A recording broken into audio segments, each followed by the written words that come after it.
મિત્રો આપણે પહોંચી ગયા હતા ભાવનગરમાં ખોડિયારના દર્શન કરવા માટે.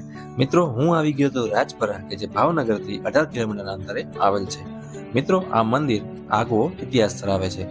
મિત્રો આ જગ્યાએ દરેક લોકો કોઈ તહેવાર હોય તેમજ પૂનમ ભરવા માટે ખાસ આ જગ્યાએ આવે છે. મિત્રો આ જગ્યાનો અનેરો મહત્વ છે. આ વિડીયોની અંદર આપણે અહીંનો ઇતિહાસ જાણીશું તેમજ શા માટે માં ખોડિયારમાંની સ્થાપના રાજપરામાં કરવામાં આવી તે પણ જાણીશું. માતાજી પાછળ પાછળ જતા હતા, રાજા આગળ જતા હતા. અહીંયા આવતા ઝાંઝીનો અવાજ બંધ થઈ ગયો. એટલે રાજાને એવું થયું કે માતાજી કઈ ઊભા તો નથી રહી ગયા ને.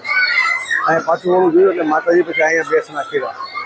અત્યારે ફૂલ વ્યવસ્થા છે, ધર્મશાળા છે, પછી ભોજનશાળા છે, રહેવા જમવા માટે બધી જ વ્યવસ્થા છે. મંદિરની અંદર જ તમને આ ધરો જોવા મળશે. તો મેન મંદિર અને એની આગળ તમને તાંતળિયો ધરો જોવા મળશે અને ધરાથી સહેજ આગળ તમને ડુંગર ઉપર બિરાજમાન માં ખોડિયારમાં દર્શન બી કરી શકો છો.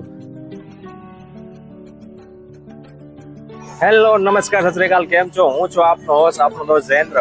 હું અત્યારે આવી ગયો છું ખોડિયાર ધામ રાજપરા, ભાવનગર જિલ્લામાં આવેલ રાજપરા કે જે ખોડિયાર ધામ તરીકે ઓળખવામાં આવે છે. તો આજે આપણે આ મંદિરની મુલાકાત કરશું અને તમારી સાથે શેર કરશું આ મંદિરની મુલાકાત અને આ મંદિરમાં શું જોવાલાયક છે તેમજ શું ઇતિહાસ છે, અહીં આજુબાજુ શું રહેવા માટે વ્યવસ્થા છે, એ તમામ ડિટેલ્સ આપણે આ બ્લોગની અંદર કવર કરશું.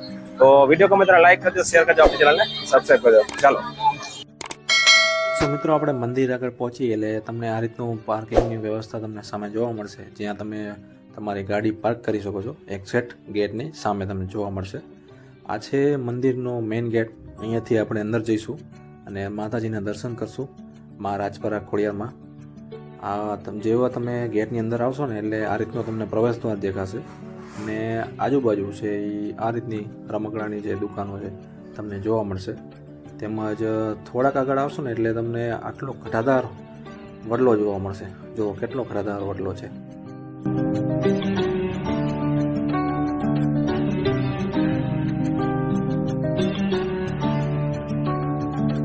તો આ જગ્યાએ તમને આ રીતનું માર્કેટની અંદર પૂજા પ્રસાદ તેમજ માતાજીની તમામ વસ્તુઓ તમને અહીંથી મળી શકશે અને તમે અહીંથી ખરીદી કરી શકો છો.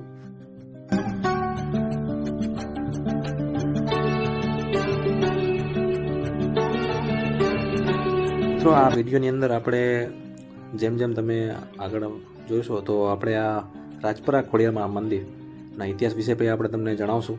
અને આ છે અહીંયાનો લોકલ માર્કેટ જે તમે નિહાળી રહ્યા છો. મંદિરના ગેટથી અંદાજન 200 થી 250 મીટર તમે આગળ આવશો એટલે તમને મંદિર જોવા મળશે. એટલું ચાલીને જવાનું હોય છે અને અહીંયા તમને ઘણી બધી દુકાનો જોવા મળશે. અને આ છે મેન મંદિર. મંદિર પ્રવેશતા તમને આ રીતનું ત્રિશુલ જોવા મળશે.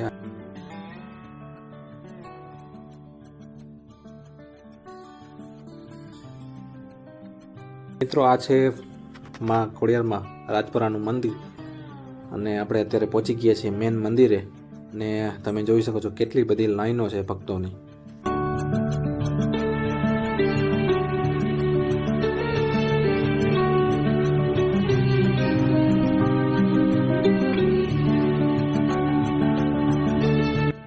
તો મિત્રો વિડીયો ગમે તો વિડીયોને લાઈક, શેર અને કમેન્ટ કરીને જણાવજો કેવો લાગ્યો વિડીયો. અને ચેનલ પર નવા હો તો ચેનલને સબસ્ક્રાઈબ કરી નાખજો. મિત્રો અંદર શૂટિંગ ઉતારવાની મનાઈ હતી એટલે આપણે અંદર તો બતાવી નહીં શકીએ. મિત્રો ઘણા બધા લોકો પૂનમ ભરવા આવતા હોય છે, તો આવનારી પૂનમની તારીખ તમે જોઈ શકો છો. તો મિત્રો મંદિરની એક્ઝેક્ટ બહાર જ તમને આ રીતનું ત્રિશુલ જોવા મળશે જ્યાં લોકો દર્શન કરીને ધન્યતા અનુભવતા હોય છે. આ છે મંદિરનો પાછળનો ભાગ અને એની ઉપર છે વિશાળ ધજા. તમે જોઈ શકો છો કેટલી લાંબી ધજા છે.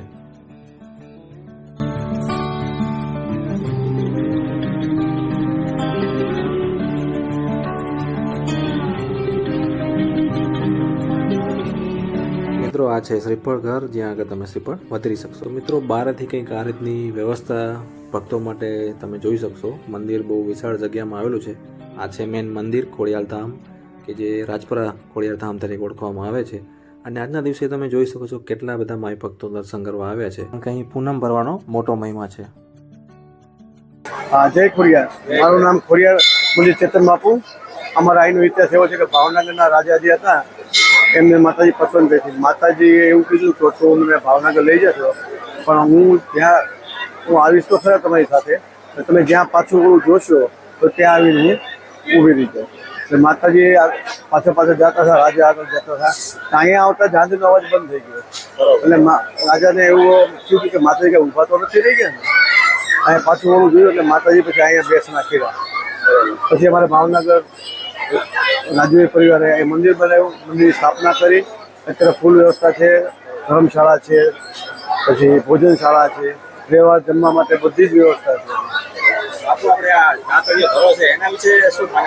માં જ્યાં બિરાજમાન થતી હોય ત્યાં ધરો હોય જ છે. તાતણિયા ધરો અહીંયા રાજપરામાં તાતણિયા ધરો છે, ધારીમાં ગળધરા છે અને માટલીયામાં માટલી ધરો છે. મિત્રો આપણે મંદિરના મહંત દ્વારા જાણ્યું કે જ્યાં માં હોય ત્યાં ધરો તો હોય જ. તો આ તમે જોઈ શકો છો ખોડિયારમાં તાતણીયો ધરો. મિત્રો જે કોઈ બી માય ભક્ત રાજપરા ખોડિયાર ધામ આવે તે એક વખત આ ધરાની મુલાકાત કરે છે અને આ મંદિરની અંદર જ તમને આ ધરો જોવા મળશે.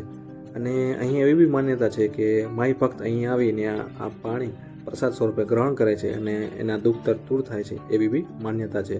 તો તમે જોઈ શકો છો કેટલા બધા માય ભક્તો આ ધરાની મુલાકાત કરી રહ્યા છે. મિત્રો એક્ઝેક્ટ લોકેશનની વાત કરું તો ભાવનગરથી 18 કિલોમીટરના અંતરે રાજપરા ખોડિયાર ધામ આવેલું છે.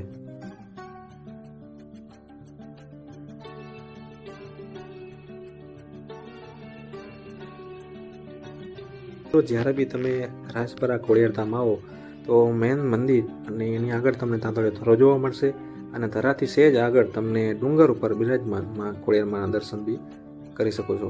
જે ડુંગર ઉપર બિરાજમાન માં ખોડિયારમાંનું નાનું એવું મંદિર છે. 35 થી 40 પગથિયા ચડીને તમે આ મંદિરે દર્શન કરવા જઈ શકો છો. તો અત્યારે આપણે તમને બતાવશું ખોડિયારમાંનું બીજું મંદિર.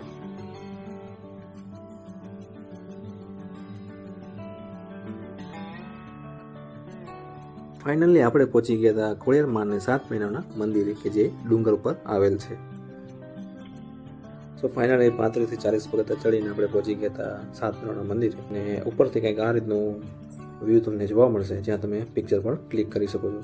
અહીંથી તમને માતાજીનું મેન મંદિર, ધજા અને તાંતણીયો ધરો જોવા મળશે. વિડીયો ગમ્યો હોય તો વિડીયોને લાઇક, શેર અને કમેન્ટમાં જય ખોડિયારમાં જરૂરથી લખજો અને આપણી ચેનલને સબસ્ક્રાઈબ કરજો.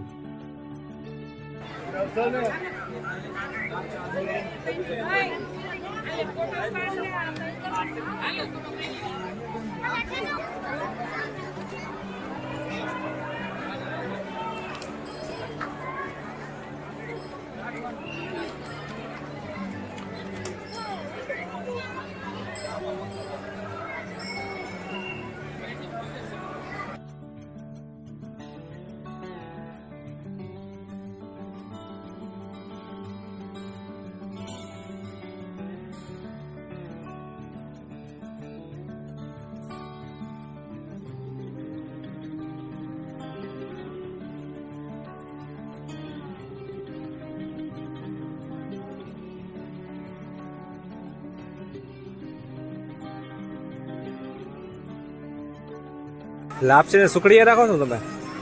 શું ભાવ? બે ના જ લાપસી ને સુખડીના બને ના જ. સો મિત્રો કોઈને લાપસી ને સુખડી માતાજીને ચડાવી હોય તો આ જગ્યાએ તમને અહીંયા શોપ નંબર 21-22 મળી જશે. મિત્રો મને એક યુનિક આઈટમ મળી ગઈ છે. ખોડિયાર વુડલ હેન્ડીક્રાફ્ટ નામની શોપ છે અને આ શોપની અંદર તમામ વસ્તુ છે હેન્ડીક્રાફ્ટ લાકડાની બનાવટની તમને જોવા મળશે. જેમ કે કિચન છે, પછી મસાજરનું મશીન છે, આ રીતના જોઈ લો. તેમજ જે રોટલી ઘડવાનું જે કહેવાય ને પાટલો, એમાં બી અલગ અલગ વેરાયટી જોઈ લો.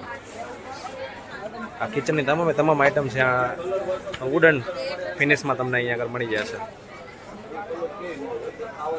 આ રમકડા બી તમે જોઈ શકો છો, એકદમ લાકડાના હેન્ડીક્રાફ્ટ. સો ફાઇનલી મિત્રો આપણે આજનો વ્લોગ સમાપ્ત કરીએ છીએ. વિડીયો ગમ્યો હોય તો લાઇક કરજો, શેર કરજો અને કમેન્ટમાં જય ખોડિયારમાં જરૂરથી લખજો અને આપણી ચેનલને સબસ્ક્રાઈબ કરી નાખજો. તો જય માતાજી, જય ખોડિયાર.